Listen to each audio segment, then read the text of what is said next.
Seorang pria lansia berusia 59 tahun di Kapanewon Galur, Kulon Progo, ditangkap karena menjadi tersangka kasus pencabulan terhadap putri angkatnya yang berusia 8 tahun. Peristiwa tersebut terjadi pada Rabu, 23 Agustus, saat korban dan pelaku tidur bersama di rumah mereka. Pelaku melakukan aksinya ketika korban sedang dalam kondisi terlelap. Kasus ini mulai terungkap di lingkungan sekolah korban. Kecurigaan muncul saat korban terlihat pucat dan berjalan seperti sedang menahan sakit. Korban kemudian mengaku bahwa ia merasa sakit di bagian kemaluan dan mengalami pendarahan. Korban kemudian dibawa untuk pemeriksaan medis dan hasilnya mengonfirmasi bahwa ia telah mengalami tindakan pencabulan. Temuan ini kemudian dilaporkan kepada pihak berwenang. Penyelidikan lebih lanjut dan hasil visum mengarah pada penangkapan pria tersebut, yang kemudian ditetapkan sebagai pelaku. Kronologis singkat, pada hari Rabu tanggal 23 Juli malam, korban dan pelaku tidur bersama di sebuah kamar dalam keadaan lampu mati atau gelap.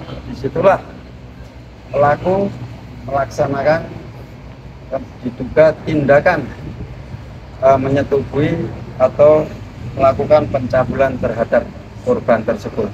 Perlu diketahui bahwa hubungan antara korban dan pelaku, bahwa korban ini anak angkat, namun demikian proses pengangkatannya tidak secara legal. Jadi cuma diangkat-angkat saja. Jadi prosesnya tidak ada proses melalui persidangan dan sebagainya. Kemudian perlu diketahui bersama bahwa antara korban dan pelaku itu sudah dipungut sejak umur 9 hari. Kemudian ibu angkatnya, ibu yang ngangkat itu meninggal dunia sudah 1 tahun yang lalu. Jadi selama 1 tahun itu antara korban dan pelaku sudah hidup bersama cuma 2 orang itu, cuma 2 orang saja. Sudah berapa kali hubungan? Gimana? Berapa kali melakukan? Kalau hubungan kami ya dasarnya adalah alat bukti ya, alat bukti yang ada kami hanya membaca dan berdasarkan alat bukti yang diberikan oleh tim medis ya, alat bukti yang diberikan oleh tim medis yaitu atau alat bukti hasil visum ya, hasil visum dari yang terakhir kalinya. Kalau masalah berapa kalinya kita belum tahu karena sampai sekarang, sampai saat ini pelaku belum mengakui perbuatannya. Namun demikian pelaku tidak bisa menghadirkan siapa selain pelaku yang hidup bersama, karena selama ini hanya hidup bersama dengan pelaku. Selama hidupnya ya semua pelaku saja. Dan perlu kalau rekan yang ketahui bahwa kita sudah memintai beberapa keterangan saksi dari lingkungan bahwa memang kehidupan di rumahnya seperti itu. Jadi kalau sore sudah gelap, kemudian informasi dari masyarakat kita gali sehingga kita muncul dan kita putuskan bahwa pelaku dugaan pelecehan seksual atau persetubuhan adalah saudara K. Yang melaporkan pertama kali siapa? Yang melaporkan pertama kali, yang tahu pertama kali adalah dari pihak sekolah, kemudian diperiksakan di puskesmas, kemudian diperiksa oleh dokter. Jadi dokter yang pertama kali menginformasikan kepada kita, kepada Polsek Galur. Korban sudah hamil? Gimana? Korban hamil? Belum, tidak. Kondisinya gimana? Kondisi korban. Padahal setelah diadakan pemeriksaan oleh tim medis, oleh dokter, bahwa kami sampaikan juga ya kronologisnya ya. Jadi dari awal pada malam Kamis, kemudian paginya sekolah, kemudian para guru itu mencurigai bahwa anak itu tidak seperti biasanya. Sekolahnya waktu itu kondisi tubuhnya pucat dan jalannya berbeda. Jalannya seperti penguin, seperti menahan rasa sakit, ya, seperti menahan rasa sakit.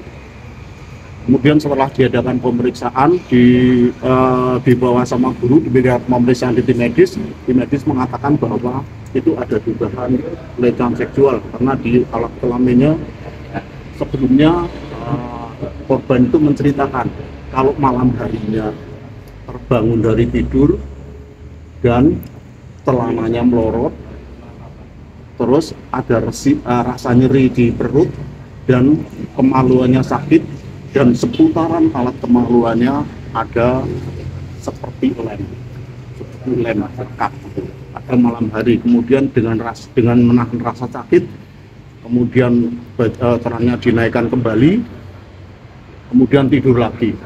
Pagi harinya baru terasa. Kemudian di alat kelaminnya ada tertahan darah, ya, ada tertahan darah sama lubang di alat kemaluan itu. Pak, kalau pelaku ini melakukan itu dengan diiming-iming atau memang ada ancaman atau seperti apa kalau itu? Kalau ini belum ada pengakuan, ada kemungkinan karena mohon maaf sebelumnya yang bersangkutan setiap mau tidur selalu diberikan minum air putih. Kita nggak tahu itu kandungan air putihnya apa. Kemudian yang bersangkutan atau korban terlelap tidurnya. Itu cuma berdua di rumah? Ya, cuma berdua. Sudah selama 1 tahun tidurnya selalu berdua dengan pelaku. Cukup ya? Diketahui, korban merupakan anak yang diadopsi oleh pelaku dan istrinya secara informal sejak berusia 9 bulan. Setelah ibu angkatnya meninggal dunia setahun lalu, korban tinggal hanya berdua dengan pelaku dan selalu tidur di kamar yang sama. Meskipun bukti telah mengarah kepadanya, pelaku secara konsisten menyangkal perbuatannya. Saat kronologi kejadian dipaparkan, ia menggelengkan kepala. Namun, ia menunjukkan gestur kontradiktif dengan mengangguk ketika disebutkan bahwa ia belum mengakui perbuatannya. Pelaku tetap membantah tuduhan tersebut dan mengklaim bahwa bukti medis yang ada adalah sebuah kebohongan.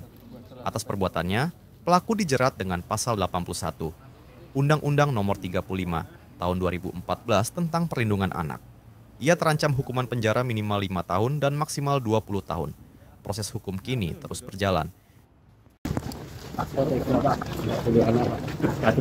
Tidak benar semuanya.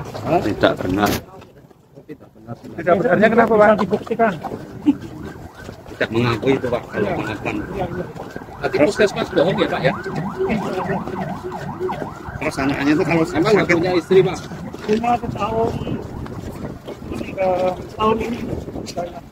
Ini setahun. Terus anaknya kok bisa sakit, kenapa Pak? Masih gila banyak, Pak. Kalau rawat anaknya itu udah berapa lama?